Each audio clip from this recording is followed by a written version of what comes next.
へい4段メルトダウンだぜ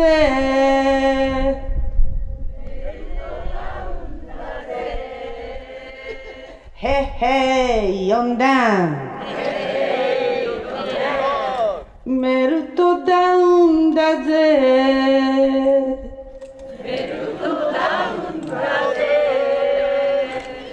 原発いらねえ言い方はいらねえメルトダウンだぜ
津波の映像を見たときに、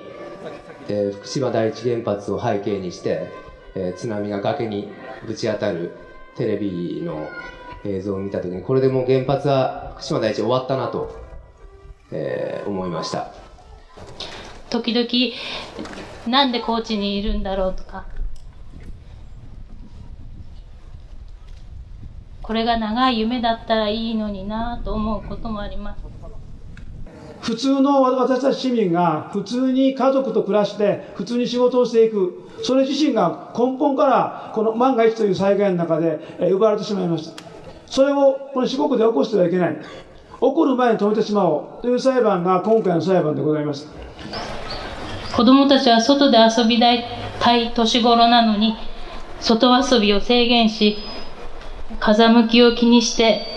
マスクをさせなければとか、とにかく雨に濡れちゃいけないとか、水たまりに近づかないでとか、私も夫もノイローゼ気味でした。子供がタンポポを摘もうとする手を止める自分が嫌でした。しかし今まで築き上げてきたものすべてを置いていかなければならない。特に夫の仕事は順調だったので、退職は30代半ばの男性にとって厳しい選択です。その他さまざまないろいろな葛藤があり、それでも最終的に引っ越しを決めた理由は、まだ原発が収束せず今後悪化の恐れもあるということと、横浜では西の食材が手に入らないということと、何より子どもたちをほんの少しでも被爆させたくないという思いがあったからです。一番辛かったのは、今まで仲の良かった友人から、そうやって自分だけ避難するからパニックが起こるんだよと責められたことです。皆さんの中にもなんで横浜から避難するのかと思われる方もいらっしゃると思いますが、自宅付近ではストロンチウムが検出され、息子が通っていた保育園では秋になってようやく除染活動が開始されました。他の人にどう思われようと、親戚や友人らと疎遠になったとしても子どもたちを守りたかったです。こちらに来て本当に良かったと思ったのは、思いっきり子供たちを外で遊ばせられてあげたことです。雨の中走り回ったり、豊かな自然の中で海に入ったり川に入ったり、夏を満喫することができたことです。それと裏腹に、自分の判断は正しかったのかと自問し、先の見えない状態が不安でしたし、離れた家族のことも心配でした。そんな時、疎開ママの会に誘っていただき、同じ心境のママたちと知り合ったことで前向きになりました。伊方の原発に関しては過去2回裁判が争われてきました。地元徳島松山の方々がやられたんですが、これ実は最高裁まで争ったけど残念ながら負けました。ただ、負けたんですけども、その中で最高裁判所はとてもいいことを今振り返ってみると言ってくれていました。どんなことを言ったかというと、原発が事故を起こすととんでもないことになってくる。でそういった災害が万が一にも起こらないようにするために、安全審査には厳格さが要求されるということを最高裁判所が判決で言ってました。万が一にも災害が起こらないようにするために厳格に審査をしなさいと言ってたんですね。で最終的には厳格審査してるから OK よという話になったんですけれども、今も話がありましたように、その万が一のことが今度東北で起こりました。1991年の10月30日に1号機の、タービン建屋の1階付近で海水漏洩があり、その時に非常用ディーゼル発電機の1台が水没して使えなくなったということがありました。その時に、さっき先生がおっしゃってた安全審査の中で、安全審査を従前までやってた上司が近くにいて、こんなんでその非常用ディーゼル発電機が使えなくなるんだったら、津波来たら一発で炉心溶融まで行くんじゃないかって話をしたらば、その安全審査を、本店の原子力計画部っていうところでやってた、上司が、いやその通りだよと、木村お前鋭いなと。だけれども安全審査をやっている裏方の中では、津波を、想定事故、シビアアクシデントに盛り込むのはタブーなんだと。なぜならばタービン建屋の地下1階に、まず非常用の電源を置いているってこと、それさえがもう原発を根底から作り変える、しかも安全審査を最初からやり直す、しかも原子力、安全評価指針も書き直すっていう非常に膨大な労力とお金を要する、ことになるから、それはもうタブーだと。そこまでは言及しなかったけれども、彼のそのタブーだっていう言葉の裏にはそれがあったと。で僕たちはサラリーマンなんで、非常に巨大な組織の中で動いてるそのアリンコとご一緒なんで、僕たちが何か言っても経営者は何も動かない。だから僕の言った言葉っていうのはどこにも伝わらなかったんですが、今となってみるとその僕が瞬間的に思ったことっていうのは正しかったんだなと思うし、所詮東京電力、世界の科学技術の推移を集めた発電所っていうのはそんなもんなんだと。僕はその時に非常にがっかりしました。やはり僕自身は電気エネルギーっていうその社会の根幹のエネルギーを作っているっていう、一員としての誇りもありましたし、でそのためにその原発を安全に動かすために、鋭意努力してきた人間としてもう大したことないなって思いましたね。それともう一つ、僕はずっと燃料に携わったんで、日々刻々とできる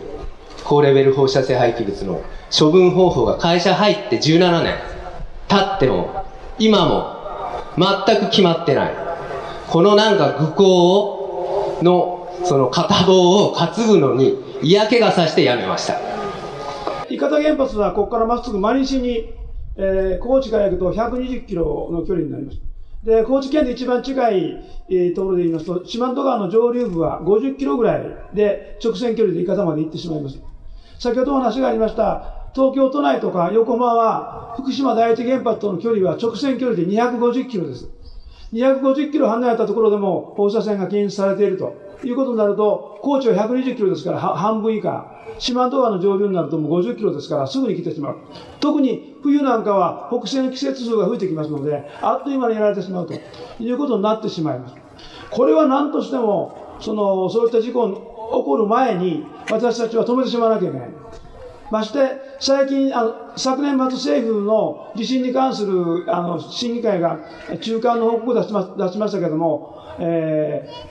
南海地震の、想定する震源域が実は、もともとはこの高知あたりまでだったんですけれども、新しく、発表された、報告によりますと、ちょうど伊方の直下まで想定する震源域が広がりました。よくテレビで広がった図面が出てると思いますけど、あれ、また今度テレビで出ることがあったら見ていただいたら結構ですが、一番北の方行くと、ちょうど、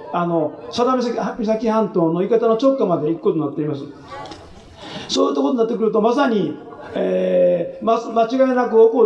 る地震で、伊方の直下で地震が起こってもおかしくないということになっております。先月、グリーンピースが伊方原発近くから200個の風船を飛ばしました。なんと四万十市には、その3時間後に確認されているのです。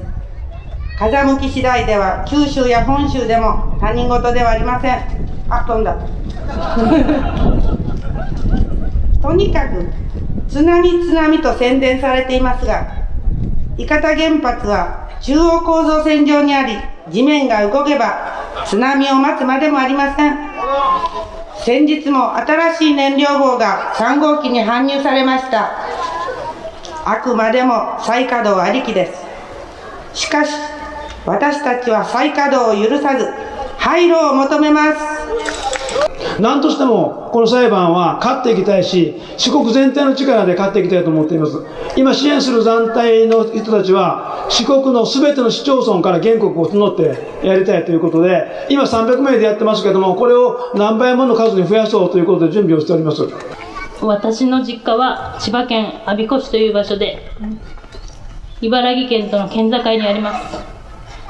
庭の土壌を調査しましたら、セシウムの数値は私の想像を超えたものでした。信じたくない数値でありますが、確実にホットスポットです。チェルノブイリに当てはめると、計画的管理区域と同じレベルで、18歳以下は立ち入り禁止区域になります。飲食も禁止です。それなのに、日本ではまだ400万人もの人が普通に暮らしています。私の友人や家族も大勢います。この先どうなってしまうのでしょうか。これからは短期間でも高知へ避難できるようシェアハウスなどの体制を整え、不安を抱えた家族を受け入れたいと思います。私にできる限りのことをやりたいと思います。25年前、チェルノブイリ原発後、この伊方原発で出力調整実験が強行されました。その反対集会の時に、海所さんという人の書いたまだ間に合うのならという本がベストセラーとなりました。それで言うと今現在、もう間に合いませんでしたというほかありません。あの時、私たちにとってもこの過酷な福島原発の事故は想定外だったのです。そんな自分たちの甘さを悔やんでも悔やみきれません。私たち、お母ちゃん、おばあちゃんは、お父ちゃん、おじいちゃんは、この原発を子供たち、孫に、次の世代に残してはいけません。誰かを責めることばっかりもしょうがないんで、じゃあ僕たちは今から何をやろうかと思った時に、こういっぱい垂れ幕がありますけれども、自然エネルギーをどんどん活用していこうと。でもその巨大な風車をつけるのは僕はちょっと考えもんだなと。やっぱ人に優しい、環境に優しい、地域に合ったものをみんなで見つけていくってことが一つ。あとはもう一つ、昨日もちょっと電気ポットを1000万世帯で、使っているとして700ワットだと何キロワットになるのかなと思って計算したら700万キロワット1時間使ったとして、そうすると110万キロワット級の原発が6基いらなくなります。すごいことじゃないですか。自家発電しなくても、明日から1日に使う電気の3分の1を減らす。脱原発。3分の1の脱電力。それが明日から僕たちができること。この国では黙っていれば全ては賛成にポイントが入ります。嫌なものは嫌、いらないものはいらないと言いましょう。私らめちゃめちゃ怒ってんやって言いましょう。どんな小さな場所からも、どんなに小さくても声を出しましょう。一寸の虫にも五分の魂。あの人たちから見たら虫けらのような私たちでしょうが、間違いなく五分の魂は持ってます。集まればものすごい大きな魂になります。お金や権力の圧倒的な力に私たちはつながることでしか対抗できません。一寸の虫はすごいで、五分の魂は怖いでと市民の力を見せつけましょう。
皆さんお疲れ様でした。また今後も独自の展開でデモは続くと思いますので、ご協力よろしくお願いします。